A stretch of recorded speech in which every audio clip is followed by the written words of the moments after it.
Bothered. You right, guys, so we are back in round 2 now. Oh no, seems it froze for a little second there. We are all good, so we're back in round 2. Unfortunately, we missed the first game of round 2 due to some technical difficulties. Sorry if there is background noise at this moment. The shop's got significantly busier, so I'm hoping you can overlook that and we can just play this out as normal. Try and commentate it still and keep that ball rolling. So I didn't actually see who won game 1, unfortunately. So we'll see if one of them wins this game and we end up and the game ends, then we'll know. But yeah, unfortunately, due to technical difficulties, as you can see, I'm actually in a different location of the shop now. We are having to do a bit from behind at the moment. It looks like Luke has gone first. He's playing Shadow Rider. Luke actually did really well at regionals, that's worth pointing out, so he is actually a fierce opponent. So although he is playing a less than meta deck at the moment, everybody's kind of just in that phase of playing fun stuff before rotation, which is really healthy for the shop, I feel like. But even though he is playing, again, this deck that's kind of fallen out of favour, don't underestimate him, he is a great player. Then we have Matthew on Lost Box, Zamazenta Lost Box in particular, which is great. He does play the Drapion, which is something that Luke should definitely fear. Can be very, very upsetting for him, especially considering he can accelerate to it with the double Mirage Gate. But Shadow Rider's HP is a lot. It is a lot of HP. So hopefully Matthew's able to get over that and get some attacks in. At least take one VMax out of the equation before using that Drapion, because that Drapion is something you can't really repeat over and over. Like I said, it takes two Mirage Gates or a Raihan equip for turn, and a Mirage Gate. That's a lot of pieces for one strategy. He does Colress. We're going to see him get rid of a Escape Rope and a Colress, I believe. And he does find that Drapion, which could be key in winning this match. I don't think Luke runs any hand disruption, so I think Matthew can pretty comfortably pick up this hand, get it big, get it as big as possible, and find everything that he needs in hopes of, taking control of this game, really. I think Matthew will probably be looking to try and get a hit off with a Cram, put some pressure on, put some early game pressure on. He does go for a Comfy, which, he isn't at 4 yet, so that's probably the optimal play. Probably going to scoop up net this one. Yeah, scoop up net, go into the other Comfy. Now we're at 4, so if he does find that Cramorant off this, which he does, that's huge. It does mean he can apply that early pressure onto Luke and, start hitting some numbers.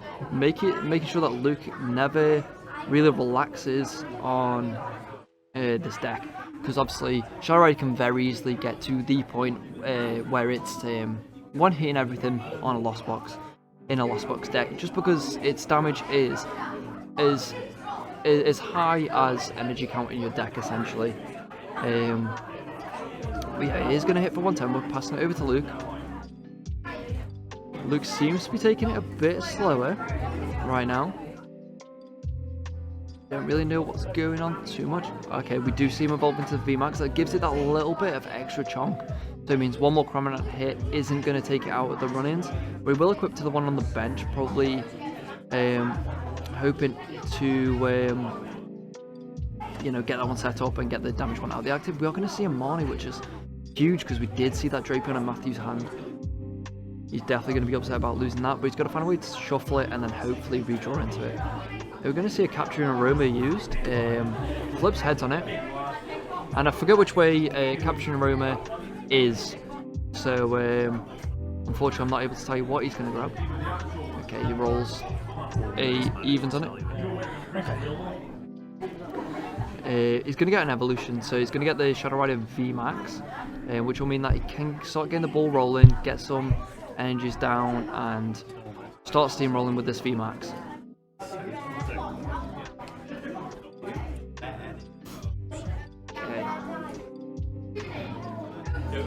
Yeah, we're going to see the equip draw 2. So this is one thing that both these decks have in common. They both can see a lot of cards with Shadow Rider just being able to equip draw 2, and then you also see Lost Box with its Comfies and its Choruses. They're both able to see a lot of cards, so it more comes down to what you draw and not necessarily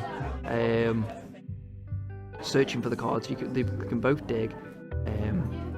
It kind of just comes down to in what order you find those cards, right? So we do see the Radiant Eternatus search for by Luke. What that allows him to do is cheat 2 more VMax in play, which is great because it means the following turn he can just dump energy, and dump more energy, and just keep drawing more cards. Seeing the answers, maybe analysing, saying, okay, I need to take out this, need to take out this. But it just allows him to get through the deck very quickly. Okay, we're going to see another Shadow Rider V hit the bench here. So Luke's pretty much got set up now. He just needs to find a couple more VMaxes potentially. Maybe playing down that Eternatus just to cheat that second one into play. Yeah, of course, we're going to see the retreat into the second, into the Shadow Rider. He's able to take a knockout onto... Oh no, sorry, it's not a knockout, it's the 5 damage counters attack. So he's going to put 5 damage counters on the Comfey, which means that Matthew's pivot Pokemon, which is this Comfey at the moment with the air balloon on, is threatened to be taken out. Again, it also works around that Zamazenta. The Zamazenta can only really hit big once a prize has been taken. So if Luke is able to take those 2 prizes from the Comfey and the Sableye early, it may mean that he's trading up at that point, really. The Zam does not trigger, therefore he's not really at threat of being knocked out this turn unless Matthew finds that Drapion. You're going to see 5 cards here off the Chorus. Does have a quick ball. I think the Battle BRP pass is definitely the easy discard here. And he's going to go for the Steel Energy. I feel like he's pretty confident in his counts of Steel Energy in the deck, so powering up the Zam's not going to be too difficult. So we do have a Cramorant in the active here because obviously it wasn't knocked out. If he wants to see any more cards for the loss zone, he may have to retreat it, but I think he may just go with the safe play and attack with it. Just spit innocently. What a name for attack. It seems fitting for a Cramorant though. Okay. So I think Matthew's just weighing up his decisions here. Going to attach the Water to the Zam and then do 110 to the Shadow Riders. So that is 2 Shadow Riders that are both damaged at the moment, so they could be primed for taken out later in the game, maybe boss. It also limits Luke's options because it means if he forces himself to go into the VMax, means that's potentially 3 prizes that Matthew's taking, or does he just like risk it and not evolve and just accept the fact that Matthew gets 2 prizes here. Got the Forest Sealstone onto the Roebuck. That means he can search any card from his deck. Obviously, Shadow Rider does not have a V-Star ability, so it's pretty nice to have in this situation. He's going to use it now. Let's see what he fetches. I think he's going to Marnie. So what Luke wants to do is be able to draw cards through his deck while limiting his opponent. So a Marnie here against Lost Box is really good because Lost Box really struggles against Marnie. I think Luke is also probably aware of the fact that Matthew may have that Drapion in hand and may be preparing to use it next turn to take a 3-prizer. I believe that is what he did game 1.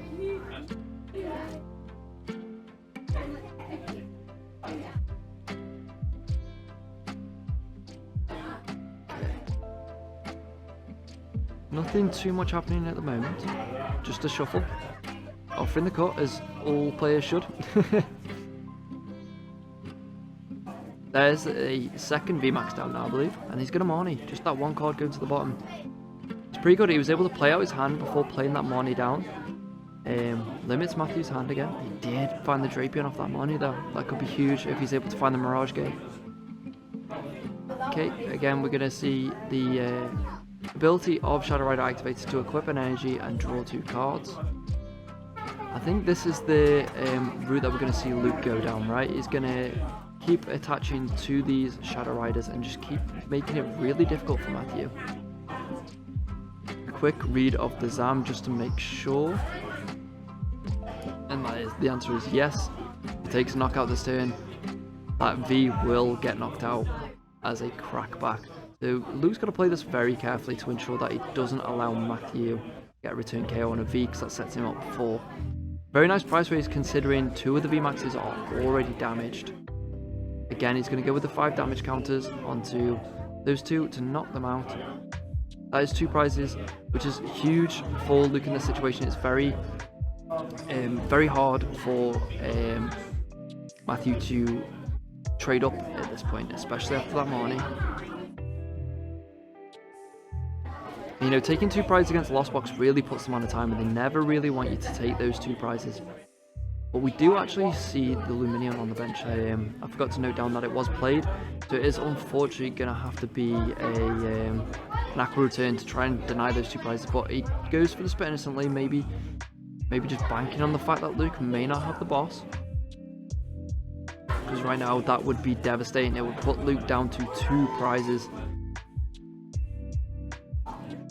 And that is not a position Matthew wants to be in.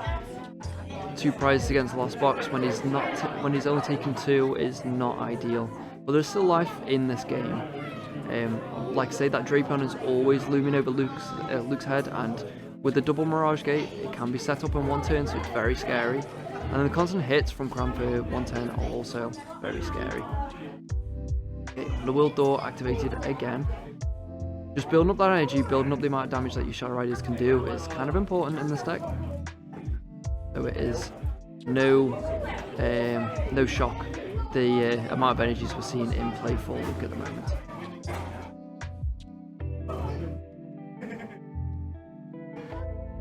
Okay, we can see Luke's hand here. There's a lot of different avenues, a lot of different options you can go down. I do believe there was a Marnie there, so we can try and reset that hand again for Matthew, and with him not really using his compies his past couple turns, it could come back to bite him. Since he only really has 1 on board at the moment, and he may be relying on Chorus to get through to those cards, and if they're at the bottom, it could be an issue. But we'll see. Luke's just checking that discard, seeing if it's worth the Marnie maybe. Gonna quick ball, getting rid of the research, okay. What's he gonna grab? I don't think there is actually any basics left in the deck for Luke. So maybe just a deck search just to check, see what's in there, see what options are available to him. Okay. It is unfortunately off camera what is going on right now. I can look over, I think it was just a deck shuffle. Yeah, there we go. Okay. We have that. Once again, I believe he's going to play down that Marnie. He is resetting that hand again for Lost Box. Okay, so we did know that Drapion was in Matthew's hand, so it's now at the bottom of the deck again. Again, there is still life in this game for Matthew. All he needs is that 1 attack to take those 3 prizes. What are we going to see out of Luke here?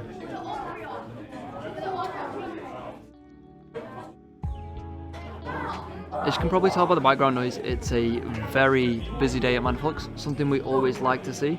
A few new faces around, and some old returning faces, always good.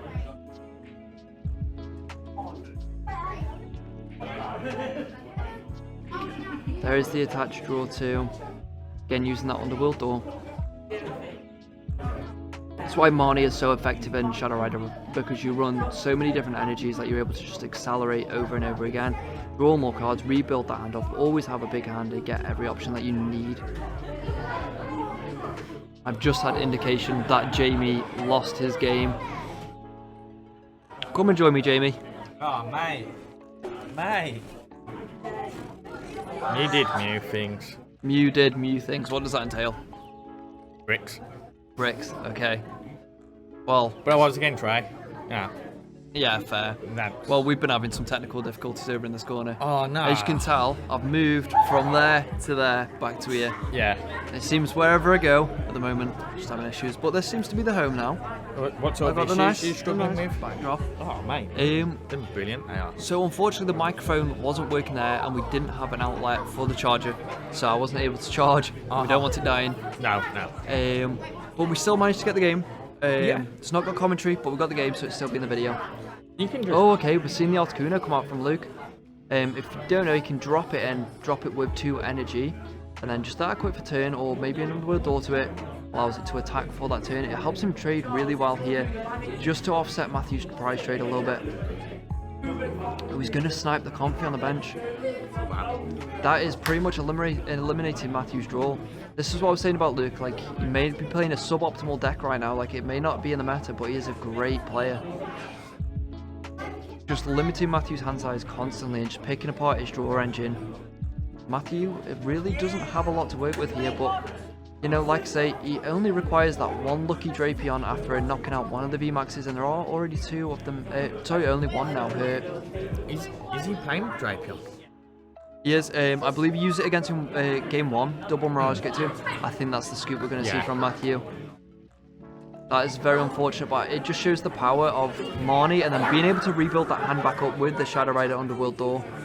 I like Roxanne Path against things like this, because you can't... Yeah, there we go. There's that Drapion that got Marnie to the bottom. Very deadly against Shadow Rider if you can pull it off, but the constant hand manipulation from Drapion makes it incredibly hard. Unfortunately, I don't know who won